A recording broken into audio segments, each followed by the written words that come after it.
যারা গৃহবর্তী সেই মাদেরকে, সেই বোনদেরকে আমরা দেবো। বিশেষ করে এই এলাকায় প্রায় 130টির মতন চা বাগান রয়েছে, আছে না?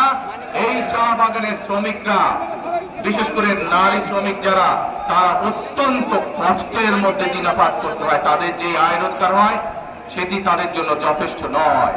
সেই সকল পরিবারকে, সেই সকল নারীদেরকে আমরা ফ্যামিলি কার্ড দিতে চাই এবং ফ্যামিলি কার্ডের মাধ্যমে তাদেরকে আমরা হয় খাদ্য সহায়তা দিব অথবা তাদেরকে আমরা নগদ সহায়তা দিব, যাতে করে তারা তাদের সংসার সুন্দরভাবে গড়ে তুলতে পারে, সুন্দরভাবে চালাতে পারে।